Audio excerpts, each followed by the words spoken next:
এ ভাই, তা তুই এই রোদের মধ্যে বসে পড়ে খেতেছিস?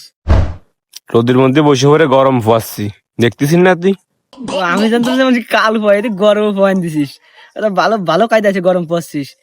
তাই 2025 সাল তো শেষ হয়ে গেল, তা 26 সালে কি দিয়ে কি করবি নি? কি ওরা চিন্তা ভাবনা? 2025 সাল তো শেষ, 26 সালের দিকে ওই এসএসসি পরীক্ষাটা দিবানি, শেষ হয়ে গেলি দেহি বিশাল লাগাইছি, চল যাবানি। ও, বিশাল লাগাইছিস তো বাড়ি কায়দা, পরীক্ষা দিয়ে শিক্ষিত চলে যাবে নি। তা কোন দেশে যাস চিন্তা ভাবনা করছিস? ওই টাকা পয়সা নাই, অল্প কিছু পয়সার মধ্যে মঙ্গল গ্রহে যাবানি। ও, দাদা ভালো গ্রহ, যাক তা। তা আমারটা তো শুনলি, তুই 2026 সালে কি চিন্তা ভাবনা করার সিদ্ধান্ত নিছিস? 2026 সালে তো আমি ফুঙ্গা প্রতীক ডাকবো এই চিন্তা করছি। পুঙ্গাফর দিকে হাগলি দে, তোর নিয়ে দি পড়বে না তোর মাথার উপরে। পুঙ্গাফর দিকে দেখে হাগা যায় না।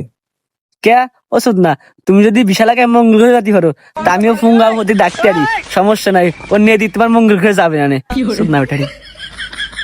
ও, পুঙ্গাফর দিকে হাগলি নিয়ে দি মঙ্গল গ্রহে যাবে না রে, তাইলে তুমি হাগো।